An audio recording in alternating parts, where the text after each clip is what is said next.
Andrew Mountbatten Windsor's habit of wandering through private corridors and barging into bedrooms wasn't a rumor, it was routine. Several society insiders reported how, at parties, he would intentionally inspect guests' quarters, often interrupting women in vulnerable moments. His actions weren't just inappropriate, they were calculated invasions, protected by a shield of royal immunity. Those targeted. If you want more unfiltered royal truth, not the palace-approved version, hit like, subscribe and tell us in the comments, are Beatrice and Eugenie breaking the cycle or repeating history? Stay tuned. The tea only gets hotter. They reveal not a rogue prince but a broader system that enabled and excused his conduct. The stripping of his titles wasn't just personal fallout, it marked a delayed institutional reckoning long overdue. What makes this story so disturbing isn't just the conduct, it's the duration. The longevity. The fact that Andrew Mountbatten Windsor, a man born into royalty, spent decades treating his privilege like a backstage pass to behave however he pleased. And no one stopped him.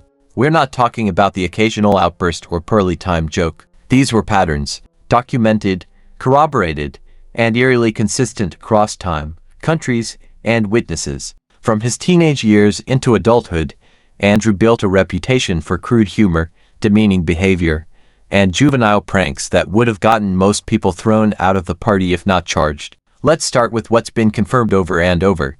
Andrew liked to push people's boundaries, physically and verbally. Whether it was unzipping a woman's dress without consent at a party or crashing into private bedrooms during social events, it wasn't just about having a laugh. It was about control, shock, discomfort. He fired fire extinguishers at women for fun, not in some emergency situation at them. In formal settings, as a joke, he would shove people's faces into their food during dinners, reducing once-in-a-lifetime events into humiliating spectacles. Guests, especially women, were frequently the target. And let's be clear, this wasn't slapstick, it was invasive and humiliating.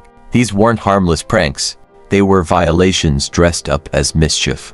Over and over, he tested how far he could go. And for decades, the answer was, as far as he wanted. People around him stayed quiet. Witnesses didn't speak up, not because they didn't notice but because they couldn't. He wasn't just some rude guy at a party. He was the Queen's son. Royal blood, the second son of the monarch. And that's the problem. His behavior, boorish, misogynistic, invasive, was enabled by the palace's protective silence. Everyone knew what he was like. He was infamous for his childish sense of humor and arrogant attitude. And yet, he kept showing up. At formal events, on royal tour, representing the crown. At ceremonial events, he didn't change. He cracked lewd jokes. He disrupted official proceedings with humor that made people squirm. On trips abroad like the Egypt visit, he acted with the same disregard. Swimming fully clothed in a public setting. Paying uncomfortable amounts of attention to another guest's wife. This wasn't behavior fit for a royal. It wasn't even behavior fit for a grown adult. It was petulant, juvenile, and worse, people inside the monarchy knew. Names like Lord Peter Rosslyn come up. Trusted aides, high-ranking officials, people with power, people who could have spoken up, who could have intervened. But again and again, they didn't. They dismissed it. They called it juvenile provocation. Juvenile provocation is pushing a friend in a pool, not violating someone's privacy, not humiliating women for sport. This all could have and should have been addressed years earlier. Instead, the palace insulated him, and so Andrew continued to operate under the assumption that his title would always protect him. And for a long time, it did. But all of that came crashing down when the Jeffrey Epstein connection surfaced. Suddenly, Andrew's name was no longer just associated with embarrassing dinner parties and awkward speeches.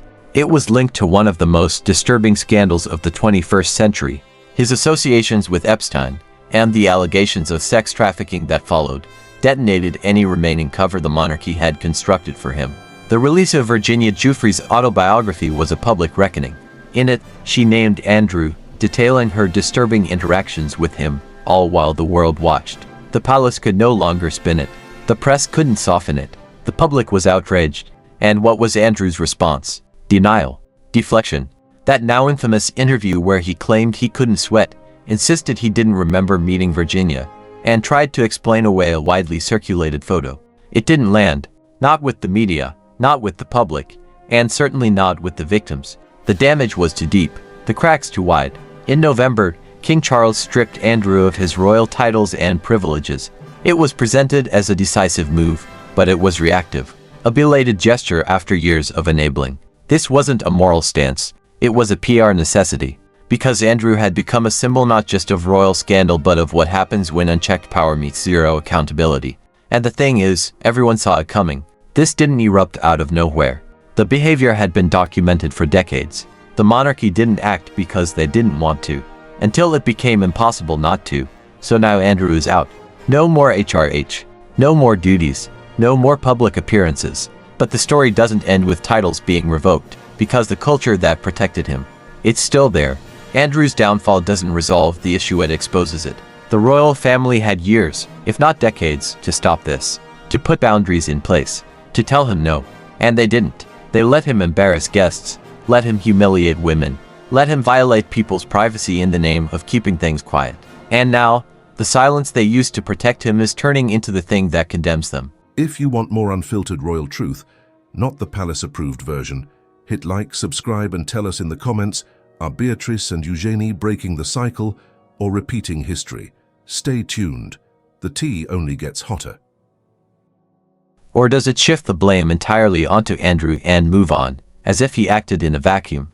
Because this isn't just about one royal losing his title. It's about the structures that let him think he never would. There are still questions. How many people saw what was happening and said nothing? How many stories were buried to protect him? How many other members of the inner circle were complicit in keeping the truth under wraps? If this is the beginning of royal accountability, it's long overdue. And if it's the end of Andrew's role in public life, it can't be the end of the conversation. Because the truth is, scandals like this don't happen in silence. They happen in systems. Systems built on secrecy, hierarchy, and the belief that some people are simply above the rules. Andrew isn't just a former prince with a tarnished name. He's a case study. A warning. Proof of what happens when entitlement festers, when power goes unchecked, and when no one says stop. And maybe, just maybe, that's what makes this whole story matter. Not just the details of the behavior, not just the public fallout, but what it exposes, what it forces us to reckon with. So let us know what you think. Should the monarchy have intervened sooner? Do you believe more stories will come out? And what does it say about institutions that protect their image over their people? Drop your thoughts below. We're just scratching the surface. And if you want more unfiltered breakdowns of power, scandal, and the chaos they try to hide, like, share, and subscribe. Because there's always more behind the curtain and we're not done pulling it back. And here's the kicker, even after everything, after the humiliations, the disturbing behavior, the international scandal, it took global outrage for the palace to do what they should have done decades ago. What we're seeing with Andrew Mountbatten Windsor is not just the downfall of a royal, it's the crumbling facade of an institution that spent generations telling the world it was above scrutiny. For years, the monarchy operated like a velvet fortress, polished on the outside, rotting on the inside, and Andrew was a product of that rot. The timeline makes it clear. From his teenage years, Andrew was known to be reckless, entitled, and obsessed with shock value behavior. Not once, not twice, for decades. And it wasn't behind locked doors. It was in plain sight. At parties, public events, official trips. His peers, staff, and family all saw it. They lived it. People knew about the unzipping of women's dresses. They knew about the fire extinguishers. They saw him walk the halls of parties, peeking into rooms, barging into spaces uninvited. And what did they do? They shrug. It's not because they didn't care. It's because they weren't allowed to care. The unspoken rule in the royal ecosystem has always been clear. Protect the institution, not the individual. Which is why Andrew was never truly held accountable, because holding him accountable meant admitting something was wrong inside the palace. And that, historically, was more terrifying than the misconduct itself. So, the cycle continued. Andrew got bolder. The behavior got worse. And the people around him learned to look the other way, or worse, laugh it off. But here's what's so important to understand. Andrew's behavior wasn't some strange royal quirk. It wasn't about being cheeky or spoiled. It was about power. Every inappropriate stunt, every degrading joke, every invasion of someone's personal space, it was all rooted in the belief that he could, and no one would stop him. Because no one did. At events meant to represent the dignity of the crown, he brought the tone down to the level of a schoolyard prank. During a royal trip to Egypt, a visit that should have demanded diplomacy and professionalism, Andrew reportedly swam fully clothed in front of guests and made a spectacle of himself. Even worse, he fixated on another guest's wife, violating the unspoken rules of conduct expected from any public figure, let alone a royal ambassador. These weren't harmless antics. They were moments of embarrassment for his team, the country, and especially for the women on the receiving end of his attention. The pattern is painfully consistent. He wasn't just pushing boundaries, he was erasing them. Again and again, inside palace walls, staff reported feeling powerless. What could they do? Confront the queen's son? Risk their careers? The power imbalance wasn't just about status, it was about survival. And for those on the bottom rung of the royal ladder, it was clear. Endure it, stay silent, or disappear. And then came the scandal that shattered everything, the connection to Jeffrey Epstein. This wasn't an awkward tabloid story. This was a global reckoning. Suddenly, Andrew wasn't just the royal family's resident embarrassment, he was associated with one of the most vile, high-profile criminal investigations in modern history. His long-standing friendship with Epstein was no longer deniable. Neither were the trips, the photos, the allegations. The release of Virginia Giuffre's autobiography made things impossible to ignore. Her testimony wasn't vague. It wasn't speculative. It was direct, credible, and damning.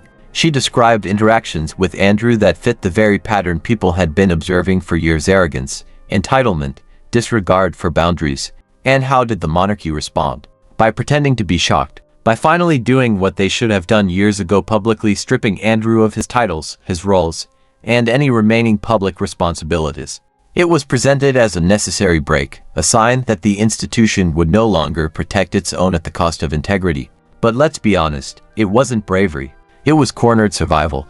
The palace only acted when it became a threat to their global standing, when public trust hit rock bottom, when the world stopped buying the excuse that this was just one man behaving badly. Because it wasn't. It isn't. This is the part where we have to talk about the system. Because Andrew's behavior didn't exist in a vacuum. It was fostered by a culture that rewarded silence, punished dissent, and spun even the worst behavior into a sanitized press release. The people closest to him, high-ranking aides, trusted confidants, were not blind. They didn't just witness the dysfunction. Many were part of the machinery that kept it going. That excused it.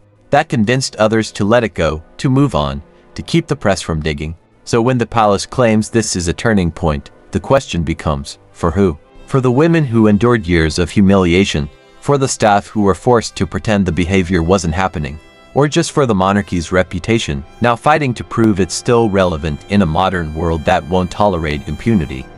Because stripping Andrew of his titles might end his public role, but it doesn't undo what happened or how long it was ignored. And it doesn't address the countless similar behaviors that may still be festering within the same system. If Andrew's misconduct was tolerated for this long, what else has been overlooked? Who else has been protected under the same shadow of royal immunity? The silence wasn't accidental. It was strategic. And if the palace is serious about change, it has to start with that silence. Because the message for too long has been clear. Status outweighs justice. But the truth is catching up.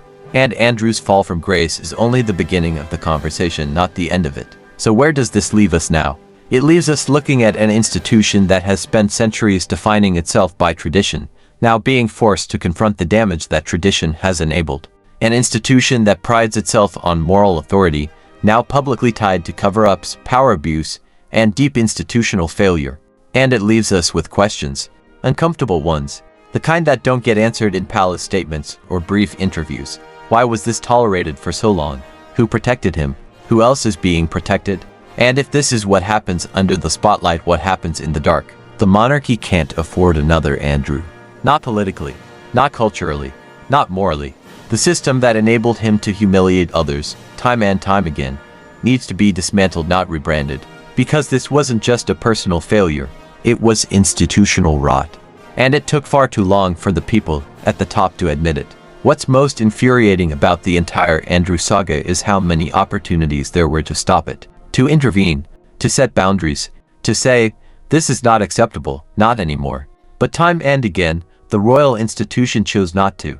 And by choosing silence, they made themselves complicit. Let's not pretend they didn't know. The stories weren't rumors, whispered in back hallways, they were known quantities. They came from reputable journalists, high society witnesses, palace staff, people who had seen Andrew in action. Over years, over decades, the image was always the same, a man emboldened by status, acting with zero regard for the discomfort or humiliation he caused. This wasn't one inappropriate joke at a black tie dinner. This was a pattern of conduct so absurd, so juvenile, and so disturbing that it should have triggered internal alarm bells long before it ever made headlines. And yet, nothing happened. He kept showing up at events, kept walking into rooms uninvited, kept pushing people's faces into food, launching fire extinguishers at women, making lewd jokes about their clothes. It was like being in a never-ending frat party, except it was funded by public money and happening inside palaces. When someone walks into a private corridor during a party and starts opening doors to women's bedrooms, that's not just inappropriate, it's threatening. When someone's idea of humor is humiliating people in front of crowds, that's not cheeky, it's abusive. But Andrew never seemed to notice, and worse, no one seemed to make him notice. Because here's the raw truth, he didn't have to care. His royal status acted like a shield, deflecting consequences, absorbing criticism, and allowing his behavior to continue unchecked. He knew that no one around him would push back hard enough to stop him. Not the aides, not the handlers, not the family. And so he leaned into it. Because power, when it goes unchallenged, grows bolder. It's not just about what he did, it's about who he targeted. Women, staff, people without power, people who couldn't afford to challenge him or speak up without risking their careers, their safety, or their futures. This wasn't just an issue of bad manners. It was systemic imbalance. An imbalance the palace reinforced by protecting him again and again, even when it crossed international lines. Take the Egypt trip. That should have been a tightly controlled, diplomatic moment. Instead, it turned into yet another Andrew circus. Fully clothed swimming? Really? And then turning his attention uninvited and inappropriate to someone else's wife. He embarrassed the monarchy on a global stage, and the reaction was the same as always. Say nothing, spin the narrative, pretend it didn't happen. And then he brought that same behavior back home. At museum openings, ceremonies, public functions, his speeches were overshadowed by crude jokes. His presence made people visibly uncomfortable, but still there he was, center stage, because the title always came first. Not the reputation, not the victims, not the standards. Thanks so much for watching. If you made it all the way to the end, you're officially part of the small percentage of people who don't just click away, and that means a lot. Before you go, I'd love to hear from you. Drop a comment below and tell me your thoughts, your ideas, or even what you'd like to see next. I read every single one of them, and your feedback genuinely shapes the direction of this channel. If you enjoyed the video, tap that like button. It tells YouTube this content is worth sharing. And if you haven't already, hit subscribe and turn on notifications so you don't miss the next upload. We've got more exciting videos coming, and trust me, you'll want to be here for them. This channel is just getting started, and your support helps it grow faster than you realize. Thank you again for spending a part of your day here with me. Stay curious, stay motivated, and as always, take care of yourself. Until next time, I'll see you in the next video.